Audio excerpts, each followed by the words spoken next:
अच्छा डॉक्टर साहब, आपका ख्वाब तो डॉक्टर बनना था, लेकिन आप पॉलिटिक्स में आ गए, तो आप खुद को कंफर्टेबल समझते हैं पॉलिटिक्स में? और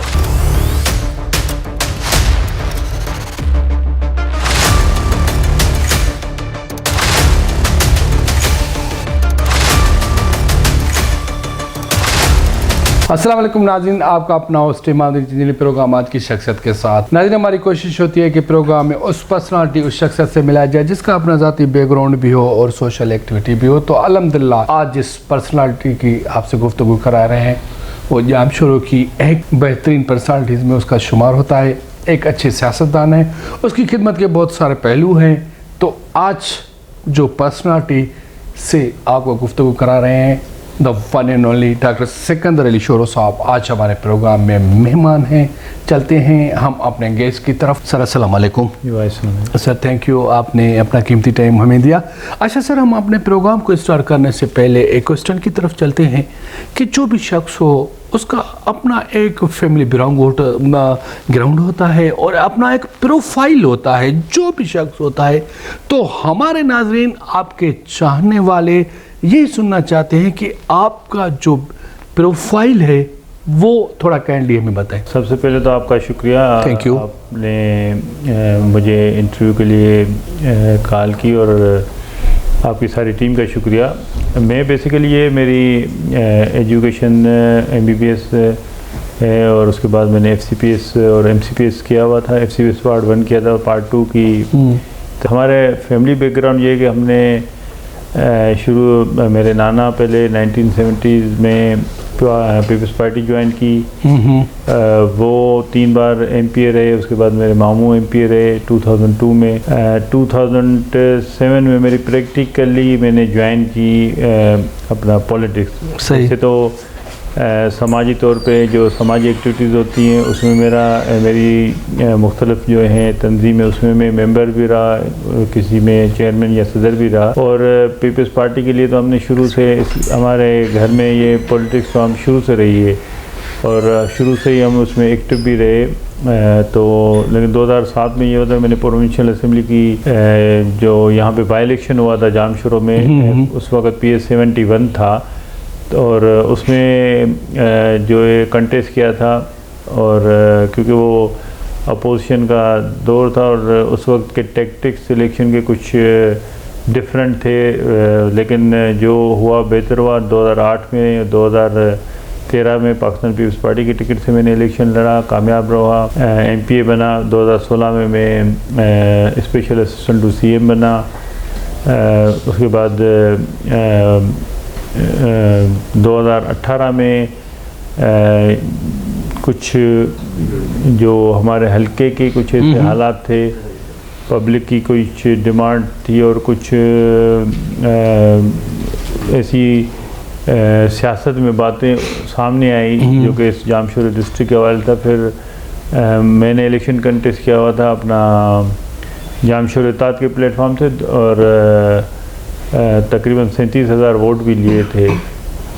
अब 2023 है या अगले साल जो भी इलेक्शन है, मैं पीपल्स पार्टी लोग तो कहते हैं कि रीज्वाइन किए, लेकिन पीपल्स पार्टी को एकदम कोई एक पल के लिए हम दूर नहीं रहे। हम हमेशा पीपल्स पार्टी के मेंबर बुनियादी तौर से यहाँ पे रहे हैं, पीपल्स पार्टी के लिए काम किया है। अगर मैं हटके मैंने काम किया होगा तो इंडिपेंडेंट हल्के के अवाम के लिए किया था। तो पीपल्स पार्टी के लिए इस जो हल्का ये PS 82 है, इसके लिए इंशाल्लाह ताला अप्लाई क़यादत के पास क्या हुआ है करेंगे और जो देखते हैं। हमें पीपल्स पार्टी ने पहले भी इज़्ज़त दी है, हमारे ख़ानदान को इंशाल्लाह ताला जो हम पे जिम्मेदारी होगी उसको पूरे करने का शौक़ था। जी जी, मैं तो बहुत बार ये कह भी चुका था, शायद मैं पैदा हुआ था डॉक्टर बनने के लिए। सही।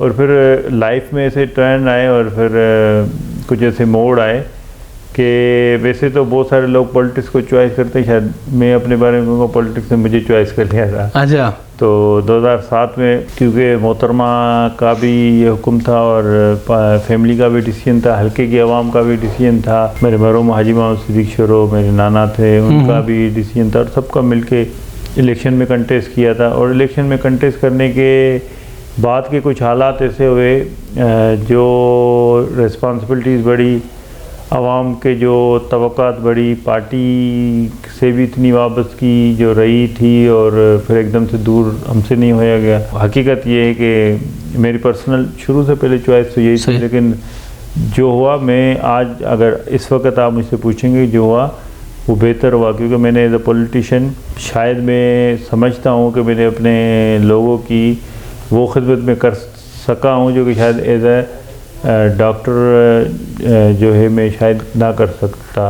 अच्छा डॉक्टर साहब, आपका ख्वाब तो डॉक्टर बनना था, लेकिन आप पॉलिटिक्स में आ गए, तो आप खुद को कंफर्टेबल समझते हैं पॉलिटिक्स में? और आप इतनी मरतबा आपने पॉलिटिक्स में हिस्सा रहे हैं और पॉलिटिक्स में खिदमत की, क्या आप वो खिदमत कर पाए? देखिए, मेरे ख्याल में जो पॉलिटिक्स में जो खिदमत है ना, उसमें दिली सुकून भी है, और लोगों को टाइम देना, लोगों की सुनना, लोगों के मसाइल हल करना। अगर मसाइल हल हो जाएं, जो दिली सुकून राहत मिलती है, उसका कोई नेमन बदल नहीं है। हाँ, टायरिंग फील्ड पॉलिटिक्स है, क्योंकि बहुत सारी जगह पे ऐसी बातें होती है, शायद वो आप सही भी करते हैं, लेकिन फिर जो व्यूज़ आते हैं शायद वो इस तरह लगता है कि जितना हम कर रहे थे उतना रिवार्ड नहीं मिला। लेकिन ठीक है, इस तरह से होता है। हमें अब ये है कि हम समझते हैं कि जिन पे जिम्मेदारी होती है ना, उनको शायद बोझ भी ज़्यादा उठाना पड़ता है। अब पब्लिक में हम बैठते हैं, डेफिनेटली बहुत सारे लोगों की बहुत सारी बातें होती हैं। हमें जो करना होता है, हमें ये होता है कि कुछ ऐसा करें, इंसाफ करें कि हमारी वजह से कोई हर्ट ना हो, किसी को नुकसान ना हो, किसी का भला हो। यही लोग हमसे तवक्को करते हैं। हाँ, देखें, अगर हम कोशिश करें जितना भी किसी का भला कर सके, उसके लिए हमें थोड़ा सा फेस करना पड़ता है टेम्पररी या ज़ाहरी तौर पे जो मुश्किल आते हैं, लेकिन एट दी एंड रिज़ल्ट अच्छा ही होता है। अच्छा सर, शार्ट ब्रेक का इशारा मिल रहा है। नाज़रीन, हमारे साथ रहिएगा, हम अपने सिलसिले को वहीं से स्टार्ट करेंगे जहां से छोड़ रहे हैं। खूबसूरत पर्सनालिटी सैयद अमीर अली शाह जिलानी साहब आज हमारे प्रोग्राम में माने कि क्या एक मुर्शिद को सियासत करनी चाहिए। हमारी फील्ड ये रही है, शुरू से बड़ों ने कहा है कि भाई लोगों की खिदमत करें। आपको अपनी पूरी लाइफ में दोस्त ज्यादा मिले कि दुश्मन? ये आज तक यहाँ तक जो पहुंचे, ये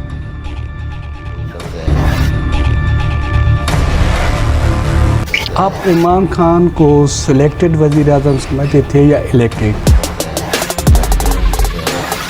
साईं न्याजी साहब खुद भी एक वहम था और वहम पे आया था। अच्छा, वेलकम बैक नाजरीन, हम अपने सिलसिले को वहीं से स्टार्ट करते हैं जहाँ से छोड़ा था। आज हमारे प्रोग्राम में एक प्यारी शख्सियत, youngster personality doctor Sikandar assure साहब आज हमारे प्रोग्राम में माने। हम चलते हैं अपने सिलसिले को वहीं से शुरू करते हैं। अच्छा सर, पीपल्स पार्टी हमारे सिंध की एक बड़ी पार्टी है। आप क्या समझते हैं कि पार्टी ने वो आवाम तक डिलीवर किया है जो उसे करना चाहिए? पीपल्स पार्टी की गवर्नमेंट सूबा है सिंध में, बाकी दूसरे सूबों में किसी और की गवर्नमेंट है। आप देखेंगे, आपको फ़र्क तो ज़ाहिर नज़र आता होगा, लेकिन अगर आप रिव्यूज़ देखें, पब्लिक सिंध की छोड़ के अगर दूसरी किसी सूबे में भी जाके पूछें, देखिए अगर हेल्थ का सेक्टर है तो आपको बेसिक जो आपको फ़र्क नज़र आएगा सिंध में और बाकी तीनों प्रोविंसेस में, चाहे वो NICVD हो, चाहे वो गवर्नमेंट का इंस्टीट्यूट हो, चाहे SIUT हो, चाहे हमारे और जो हॉस्पिटल्स हैं और हेल्थ सर्विसेज हैं, आपको एक फ़र्क नज़र आएगा जो कि दूसरे सूबों सेट के। अगर आप देखेंगे इंफ्रास्ट्रक्चर के हवाले से, आप देखेंगे कि जो रोड जितने बने, अगर थर की साइड देख लें, कराची में भी इम्प्रूवमेंट आई है टू द पॉइंट। अगर हम देखें उस में ये है कि वहाँ पे लोकल गवर्नमेंट पीपल्स पार्टी की नहीं थी और बहुत सारे दूसरे हड्डे थे, लेकिन फिर भी बेहतर से बेहतर वहाँ पे भी काम हो रहा है। और देखें, अगर जो ये फ्लड्स है जो जिससे पूरे पाकिस्तान को अगर छोड़ के सिंध का देखें बहुत बड़ा नुकसान होता है। अगर आप देखें इसमें लोगों को उनके लिए फूड अरेंज करना था, शेल्टर अरेंज करना था, उनको वहाँ से रिससिटेट करना था, एवैक्यूएट करना था। पीपल्स पार्टी के जितने भी नुमाइंदे थे उन्होंने अपनी ड्यूटीज़ तो सरंजाम दी, लेकिन बिलावल साहब का एक वीएन देखें, उन्होंने जो हमारी कोलिशन गवर्नमेंट थी उसमें ये बरमला कहा कि भाई मुझे जो भी शेल्टर लेस हमारे जो सिंध सूबे के जो बाशिंदे हैं उनके लिए वो जो रिक्वायर्ड फंड है वो चाहिए ताकि हम उनको शेल्टर दे सकें। तो देखें इस तरीके से आप देखेंगे पीपल्स पार्टी ने, मैं समझता हूँ कि वो क्या है जो किसी और ने नहीं किया। हाँ, देखते हैं, आपको देखने में मिलेगी। आप अगर एज इंडिपेंडेंट ऑब्जर्वर जाके देखेंगे तो ये फ़र्क आपको हर जगह पे नज़र आएगा। अच्छा सर, दूसरी बात ये कि महंगाई को कंट्रोल होने की वजूहत क्या है? क्या गवर्नमेंट उसे कंट्रोल नहीं करना चाहती या गवर्नमेंट के हाथ में महंगाई नहीं है? महंगाई देखें, अगर हम देखें इस बात में तो कोई दो राय नहीं है। आवाम कितना परेशान है। एक आदमी, एक जो मिडिल क्लास को छोड़ के अगर लोअर मिडिल क्लास को भी देखें, उनके लिए अब ये एक महीने का बजट जो है वो आउट होता जा रहा है। उनके लिए ये बड़ा मुश्किल है कि वो उनको अपने जो है ना हेल्थ के हवाले से वो उस बजट में जो है ना वो प्रोविजन निकाल सके, या फिर ये कि अपने बच्चों को कोई तालीम के हवाले से वो कोई बेहतर तालीम दिला सके। बिल्कुल लोग परेशान हैं। अब इसमें हम देखते हैं कि जो मेजर जो कंट्रीब्यूशन अगर आप देखें ना, अगर पिछले 5 साल जो गवर्नमेंट रही है और उसमें भी जो पिछले 5 साल की जो शुरू वाले जो 3 साल जिसमें इस तरीके के डिसीशंस किए गए, जो डिसीशंस की बाइंडिंग या उनके जो इफेक्ट्स जो परछाइयाँ थी वो पीडीएम की जो 1.5 साल की गवर्नमेंट थी उसमें भी गई। और अब देखें ये चीज़ें जो है ना कंट्रोल से बाहर होती जा रही हैं। कंट्रोल मेरे ख्याल में जो करते करते टाइम गुजरेगा। ये जो जितना अभी पेट्रोल और डीजल की जो कीमतें बढ़ी हैं ये भी गुंजाइश से ज़्यादा हैं। ये कोई किसी के, मैं तो कहता हूँ कि अच्छे खासे भले आदमी के भी जो कंट्रोल में या उस जो है उसके जो बजट उनका है उससे भी आउट होती जा रही है। तो ये फैसले जो हो रहे हैं ये भी आवाम के हक़ पे नहीं हो रहे। अब ये है कि लाजमी केयरटेकर गवर्नमेंट है। अब इनका हर एक जो वाहिद जो हल नज़र आता है वो ये नज़र आता है कि कोई यहाँ पे फेयर एंड फ्री इलेक्शंस हो। ऐसे नहीं कि जैसे 2018 में हो गए और इलेक्शन हो भी गए और किसी को लाया भी गया और फिर उसके हवाले भी किया गया और फिर जो है ना चीज़ें उससे भी ख़राब हुई। एक फेयर एंड फ्री इलेक्शन हो, उसमें जो भी आवाम को मैंडेट जो भी है उसको इलेक्टेड गवर्नमेंट हो उसके हवाले गवर्नमेंट की जाए, उसके हवाले चीज़ें की जाए। क्योंकि फिर आप 5 साल अगर किसी ऐसे फेयर एंड फ्री इलेक्शन के बाद किसी के हवाले हुकूमत होती है तो फिर हम ये कह सकेंगे कि हाँ ये कुछ हुआ था और इसके रिज़ल्ट ये होंगे। लेकिन ये हकीकत है कि महंगाई से आवाम का जीना बड़ा मुश्किल हो गया। अच्छा डॉक्टर साहब, निगरान सेटअप को इतना पावर देने की क्या वजूहत है? इस चीज़ को हम क्या समझें कि एक निगरान जो वर्ड होता है उसको इतना पावर देना? मईशत के हवाले से जो फैसले थे उनको कंटिन्यूटी चाहिए थी। फिर बड़ा मसला ये था कि IMF की भी कोई शराइत थी जिसके लिए भी फैसले करने थे जो कि केयरटेकर सेटअप ने करने थे। अब ये चीज़ें ऐसी थी जिसमें मईशत के हद तक तो निगरान गवर्नमेंट को जो है इख्तियार दिए गए, लेकिन फिर ये है कि उसके बाद जिस तरीके से, क्योंकि देखिए अगर सूबों के दरमियान सीटें बढ़नी नहीं है तो फिर तो डिलिमिटेशन तो उस पर पहले ही काम हो चुका है। उसमें अगर ये है कि विद इन ड्यू टाइम जो 90 डेज़ का है उसमें इलेक्शन हो सकते हैं, 30 दिन जो है उसमें डिलिमिटेशन हो और बाकी 60 दिन में इलेक्शन हो सकते हैं। रिजर्वेशन है कि पीपल्स पार्टी की भी रिजर्वेशन है और आम बहुत सारी पार्टियों के है कि ये इलेक्शन जो है ना वो ड्यू टाइम से एक्सटेंड करने जो है इसमें इलेक्शन टाइम पे हो जाए। ये बाकी मईशत के हवाले से चलो ठीक है डिसीजन लेने, बाकी जितने भी कोई वो अपने इख्तियारात अगर यूज़ करते हैं निगरान तो डेफिनेटली वो थोड़ा सा ये होता है कि अच्छा, दूसरी बात ये कि बिलाल साहब हर जगह यही कहता रहता है कि इलेक्शन जल्दी करवाएं, इलेक्शन जल्दी करवाएं। कहीं ये नहीं है कि इमरान खान के बाहर आने की थोड़ी डिस्टर्बेंस से वो कहता है कि इलेक्शन जल्दी करवाएं? नहीं, देखिए, इमरान खान बाहर आए, इमरान खान अंदर रहे, PTI के जो अपना कैंडिडेट्स खड़े हों, पीपल्स पार्टी तो पहले ये कह चुकी है भाई हम किसी सियासी पार्टी पे पाबंदी के हक में ही नहीं है। इमरान खान अगर अंदर है बाहर है, सिर्फ जो कॉन्स्टिट्यूशन में प्रोविजन है, क्योंकि पीपल्स पार्टी खालिक है आइन की, और आइन की जो भी शिकें हैं उनका तहफ़्फ़ुज़ करना पीपल्स पार्टी के अलावा आप देखेंगे बहुत सारी पार्टियों के बहुत सारे ऐसे जो है अपना अदवार रहे हैं जिसमें उन्होंने इस चीज़ को कबूल किया था कि चलो नज़ीर ज़रूरत के हवाले से पीपल्स पार्टी ने हमेशा कॉन्स्टिट्यूशन की बात की। अब कॉन्स्टिट्यूशन कहता है 90 दिन में, 90 डेज़ में, तो पीपल्स पार्टी उसको किसी का भी डर नहीं है। किसी पार्टी, हर पार्टी को अपना हक है, वो इलेक्शन में हो, पार्टी को अगर वोट मिलता है किसी को भी, जो उम्मीदवार कामयाब होता है, जो आवाम का नुमाइंदा होता है, उसको आवाम की नुमाइंदगी करने का हक है। लेकिन पीपल्स पार्टी की जो बेसिक पॉइंट है वो ये है कि 90 डेज़ को फॉलो किया जाए। अच्छा सर, पहले वाला जो BD का सिस्टम था वो तो मुकम्मल नाकाम हो चुका था। अब जो नया सेटअप बना है, क्योंकि बजट तो बढ़ती रहती है लेकिन वो काम नहीं होता। आप देख ले शहर में जाकर, वो सफाई नहीं है, वो आप स्कूल विज़िट करें तो वो उस स्कूलों का माहौल नहीं है, लाइट का आप सिस्टम देख रहे हैं यही हो रहा है। तो बजट तो बढ़ चुकी है लेकिन इस चीज़ पे अमल क्यों नहीं हो रहा? डे बाय डे वो चीज़ पोती क्यों होती जा रही है? इसकी क्या वजूहत है? देखें, ये चीज़ है कि लोकल गवर्नमेंट का जो सिस्टम है उसको बेहतर करने की और ज़रूरत थी, और कुछ उसमें बेहतरीन लाई भी गई हैं। जैसे आप देखेंगे मेयर सिस्टम में हैदराबाद में, मेयर कराची में है। मैं ये नहीं कह रहा पीपल्स पार्टी का, लेकिन जो सिस्टम है उसमें थोड़ी सी चेंजेस आई है। जो जामशोर में या जो दूसरे अजला है उसमें वही सिस्टम जो है पुराना उसको कंटिन्यू कर, लेकिन उसमें कुछ बेहतरी लाई गई है। ये बात सही है।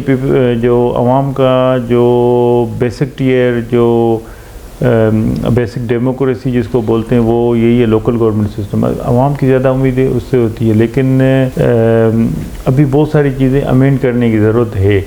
जैसे अगर हम यूनियन काउंसिल में देखते हैं, यूनियन काउंसिल में के फंड्स इतने नहीं होते कि वो सफाई सुथराई कहाँ से करवा सकें। एक यूनियन काउंसिल का रकबा उससे ज़्यादा होता है। फिर डिस्ट्रिक्ट के पास भी इतने फंड्स नहीं होते जितने वो अपना इस चीज़ को, जो ड्रेनेज है, वाटर सप्लाई है, जो अपना चलो कम्युनिकेशन रोड रास्ता तो छोड़ दे, लेकिन बाकी जितनी भी चीज़ें जो बेसिक नेसेसिटीज है कुछ डिस्ट्रिक्ट गवर्नमेंट के पास है, ज़्यादातर जो ना प्रोविंशियल गवर्नमेंट के पास है। जितने भी डिस्ट्रिक्ट के पास है उसमें उनको एम्पावर किया जाए तो शायद वो रिज़ल्ट बेहतर आ सकेंगे।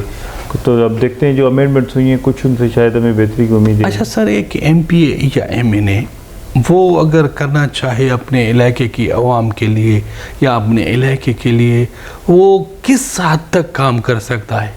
देखिए, MPA MNA का बेसिक जो बुनियादी जो हकीकतन तो कानून साजी से रिलेटेड है। ठीक है, कानून साजी वो फिर अपने हलके के लिए नहीं कर रहा होता, वो फिर पूरे सिंध के लिए कर रहा होता, और वो मेंबर भी अपने हलके का नहीं कहलाता, मेंबर ऑफ प्रोविंशियल असेंबली कहलाता है। मैं सूबाई असेंबली की बात करूँ या मेंबर ऑफ नेशनल असेंबली की बात कर रहा था। लेकिन जो सिस्टम है, हम जिस सिस्टम में रहते हैं यहाँ पे, क्योंकि वोट हम लेके आते हैं आवाम से, और आवाम ये कानून साजी से डायरेक्टली और इनडायरेक्टली वो मुस्तफ़ीद तो होते हैं। डे टू डे बहुत सारे मसाइल होते हैं। फिर ये है कि यहाँ के डेवलपमेंट को भी हमने देखना होता है। यहाँ पे इसके अलावा जो मसाइल होते हैं डेली बेसिस पे, उस पे भी आवाम की तवक्कात यही होती है कि हमारा पब्लिक से इतना इंटरेक्शन रहेगा। लेकिन अगर हम देखें तो बिसाइड्स इसके कि जो कानून साजी लेजिस्लेशन हम करते हैं, हमारा ज़्यादा जो हमारा कहने का मकसद जो मेंबर्स होते हैं प्रोविंशियल असेंबली के, ज़्यादा फोकस उनका डेवलपमेंट पे होना चाहिए। क्योंकि हम जिस फोरम में बैठते हैं वो हाईएस्ट फोरम है सूबाई असेंबली जो या सूबे का, और वहाँ पे बैठते हुए यकीनी तौर पे जो भी मेम्बरान होते हैं उनको ये मौके भी मिलते हैं कि वो वहाँ पे बैठ के PND है, जो दूसरे डिपार्टमेंट हैं वहाँ पे उनकी एक्सेस बढ़ जाती है, वहाँ पे वो स्कीम्स को परसू कर सकते हैं, वहाँ पे वो थ्रू चीफ मिनिस्टर जो है मुख्तलिफ जो है ना अपना स्कीम्स जो है फंडिंग करवा सकते हैं। तो basic legislation then development side को देखना होता है। अच्छा सर, पीपल्स पार्टी एक वो पार्टी है जिसमें भुट्टो साहब की इतनी बड़ी मेहनत रही, मोहतरमा की इतनी बड़ी मेहनत रही, भुट्टो ख़ानदान ने पूरी सारी कुर्बानी दी, और उसके बाद एक और कुर्बानी मेरे नुसरत भुट्टो साहबा। क्यों हम उसे भूल चुके हैं? क्यों हम उसे तस्वीरों में भी नहीं रखते? इसकी क्या वजूहत है? आप जहाँ भी जाओ, जिस पीपल्स पार्टी की ऑफिस में जाओ, शहर में जाओ, किसी चेयरमैन के पास जाओ, किसी भी ऑफिस में जाओ, तो आपको बिलाल साहब की तस्वीर मिलेगी, मोहतरमा की तस्वीर मिलेगी, आसिफ अली ज़रदारी साहब की तस्वीर मिलेगी, मैडम फरियाल टारपुर साहब की तस्वीर मिलेगी। उस हस्ती की तस्वीर क्यों नहीं लगा रही जिसने औरत होकर इतनी अज़ियतें सही, इतनी तकलीफ़ें देखी? तो इस बारे में आप क्या कहेंगे? देखें, अब ये अगर मुझसे आप पूछेंगे तो मैं ये सीधा सीधा आपकी परसेप्शन कहूँगा कि शायद इस तरह है, ठीक है। मोहतरमा नुसरत भुट्टो साहिबा की जितनी कुर्बानियाँ रहीं, चाहे वो MRD की तहरीक में हो, MRD की तहरीक के बाद जो पीपल्स पार्टी के अदवार थे शुरू वाले उसमें, लेकिन जो MRD की तहरीक से पहले भी जब भुट्टो साहब जेल में थे तो ये सारे अदवार देखे। फिर वो औरत जिसने, वो खातून जिसने अपने बेटों को शहीद होते देखा है, और जिसने इस मुल्क में डेमोक्रेसी के लिए, जमहूरियत के लिए इतनी कुर्बान दी है, जिसने अपने जो हस्बैंड है उनको देखा था जेल में, तो भूलने जैसी तो वो शख्सियत ही नहीं है। हम तो जब भी आप देखेंगे पीपल्स पार्टी का हर साल प्रोग्राम भी होता है उनकी जो वफ़ात के दिन, और बाकी देखें यकीनन ये आप मैं समझता हूँ कि उनकी तारीख़ तो कभी नहीं भुला सकती, उनकी तारीख़ तो हमेशा याद रखेगी। तारीख़ इन जैसी बहादुर खातून को कभी भुलाती नहीं है, और ना ही पीपल्स पार्टी के किसी फ़र्द ने उनको बुलाया। तो उसकी तस्वीर ना लगाने की वजह मैं नहीं समझता। देखिए, मैं अगर आप ये पॉइंट आउट करें, लेकिन मैंने तो खुद बहुत सारी जगह पे उनकी तस्वीर देखी है। हम जब कोई ऐसा इवेंट होता है, जैसे पहले तो 4 अप्रैल होता था, लेकिन अब 27 दिसंबर मैं 99 जगह पे आपको दिखा सकता हूँ 100% श्योरिटी के साथ कि नुसरत साहिबा का फ़ोटो नहीं है। मैंने कहा अभी तो हम जो ना 27 दिसंबर को भी मनाते, तो जो पेनाफ्लेक्स होता है उसमें भी सबकी तस्वीरें होती हैं। कहीं ऐसा हो गया होगा तो वो अलग बात। मीन्स ये मिस्टेक तो है ना, नहीं लगानी नहीं, चाहिए। नहीं होना तो मिस्टेक है, लेकिन वो इंटेंशनली नहीं, मतलब जानबूझ के नहीं। वो ऐसा होता है कि कभी किसी से मिस हो जाए तो वो अलग बात है। चलो ठीक है सर, आप इतना ट्रेन्यूअल अपने हलके में रहें, आपने इन ट्रेन्यूअल के दौरान अपने हलके में कौन कौन से वो काम किए, और कौन कौन सी आपकी एफ़र्ट्स चल रही हैं, या कौन कौन सी स्कीम आपके जहन में है? क्योंकि हमारे प्रोग्राम का टाइम बिल्कुल कंप्लीट होने जा रहा है, वो थोड़ा आप बताएं हमें। देखिए, मैं क्योंकि गुज़िश्ता ये 5 साल उस टेन्यूर में तो मैं सूबाई असेंबली का मेंबर नहीं रहा था, लेकिन उससे पहले जो 2 अदवार थे 8 से 13, 13 से 18, उसमें मैं सूबाई असेंबली का मेंबर था। मैं जब 18 में मैंने अपना, क्योंकि मेरा एक ही शहर का इलाका है जिसमें कोटरी और जामशोर आता है, फिर दूसरा जो है अपना रूरल एरिया है जिसमें तालका मांझंद आता है। मैंने तालका मांझंद में अब अगर मुझे 8 से लेके 13 तक, 13 से भी पहले 12 तक, मैंने तकरीबन कोई 70 ऐसे गांव थे जिनमें लाइट नहीं थी, और जिसमें मैंने लाइट की स्कीमें दी थी। और उसके बाद मैंने नोट किया था कि वहाँ पे कोई ऐसा गाँव था नहीं जिसमें हमें लाइट देनी और कोई रहता हो, लेकिन कोई नहीं था। वहाँ की जो बेसिक ये ज़रूरत थी, वहाँ पे हमने जो इलाके थे वहाँ पे 2 मेरे रूरल हेल्थ सेंटर हमने बनवाए थे, वहाँ पे जितने भी सड़कें वगैरह थी उनका हमने काम करवाया था, जितने रोड रास्ते बनाए थे, क्योंकि मांझंद का इलाका ऐसा इलाका था जहाँ पे कच्चे का इलाका था, और कच्चे में एक तो प्रोटेक्टेड एरिया होते हैं जिसमें मांझंद और सन था, लेकिन ऐसे एरिया शालमानी और आमरी ऐसे एरिया थे जो कि प्रोटेक्टेड नहीं थे। वहाँ पे फ्लड का जैसे दरिया में पानी आता था तो वो उन इलाकों में आ जाता था। वहाँ पे हमने प्रोटेक्टिव जो बंद थे वो दिए थे, जो कि वहाँ की बहुत बड़ी डिमांड थी। उसके अलावा वहाँ पे वाहिद सोर्स जो दरिया से पंपिंग करके पानी पहुँचाना होता था अपना ज़मीनों पे, और वहाँ पे हज़ारों एकड़ ज़मीन जो घेराबा थी, पंपिंग स्कीम पहले तो 5 थी, उनको फाल करवाया, उनसे पानी वहाँ पे ज़मीन तक पहुँचाया लोगों को, क्योंकि हम हर किसी को अगर जॉब ना भी दे सके लेकिन इतनी बड़ी ज़मीनें आबाद करना वो बहुत बड़ी अचीवमेंट थी। फिर दो ऐसी स्कीम्स, 3 बल्कि ऐसी स्कीम्स थी जो कि हमने वहाँ पे जो 13 से मेरे 18 के दरमियान वो वहाँ पे मंजूर भी कराई, वहाँ पे उनका काम भी स्टार्ट करवाया, और फिर उनसे जो है ज़मीनें भी आबाद हुई। तो इरिगेशन के हवाले से वहाँ पे बहुत काम किया, कम्युनिकेशन के हवाले से वहाँ पे बहुत काम किया, इलेक्ट्रिसिटी के हवाले से काम किया। मुझे अफसोस है कि गैस के हवाले से हम काम नहीं कर सके, क्योंकि वो पॉलिसी ऐसी थी कि 7 से इस तरफ गैस जो है ना बहुत दूर पड़ता था, वो हम नहीं कर सके। और उसके अलावा कोशिश की थी, कामयाब नहीं हुए थे कि स्पोर्ट्स के ग्राउंड के हवाले से वो कर नहीं सके थे। हमने स्कीम वो डलवाई थी वहाँ पे। हेल्थ के हवाले से मैंने कहा रूरल हेल्थ सेंटर जो है ना वहाँ पे बना था, और जब मैं 18 में छोड़ के आया था वहाँ पे ट्रामा सेंटर, क्योंकि वो रोड इतना वाटरेबल है उसके लिए वो हमने ऐलान किया था। यहाँ पे कोटरी में देखेंगे साइट में एक बहुत बड़ा ग्राउंड बना है, आज भी देखें वो स्टेट ऑफ आर्ट ग्राउंड है। अगर जामशोर कॉलोनी में देखेंगे वहाँ पे भी स्टेट ऑफ आर्ट जो है ना अपना ग्राउंड बना हुआ है। यहाँ पे सुई गैस की जो स्कीमें हमने दी है, तकरीबन कोई 15 से 20 विलेज ऐसे हैं जिसमें सुई गैस की स्कीम्स गई हैं, रोड रास्ते दिए, वाटर सप्लाई स्कीम्स दिए। डबू का विलेज है जो कि यहाँ से तकरीबन कोई 15 किलोमीटर दूर है, वहाँ तक पानी जो उनकी बेसिक डिमांड थी वो उनको पहुँचाया है।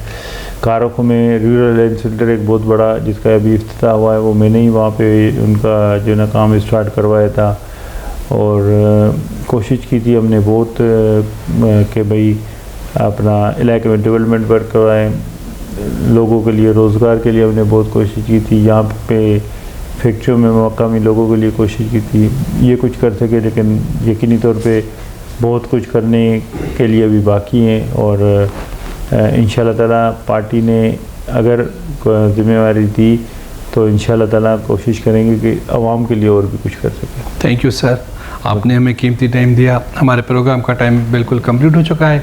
नाज़रीन, क्या करें, हम वक्त के साथ हमें चलना पड़ता है, वक्त और हमारा कम्बिनेशन होता है, हम वक्त से आगे नहीं निकल सकते। आज जिस पर्सनालिटी से आप गुफ्तगू करवाई उसकी हर एक चीज़ जो आप पूछना चाहते थे वो हमने आपके ज़िम्मे सुपर्द कर दी है। लास्ट में मुझे और आज शख्सियत को खूबसूरत शेर के साथ दीजिएगा इजाज़त। कल का आज नहीं होता, हर पल भी राज नहीं होता, रहे सर पर हमेशा, दुनिया में ऐसा कोई ताज नहीं होता। Wish you all the best. Pakistan जिंदाबाद।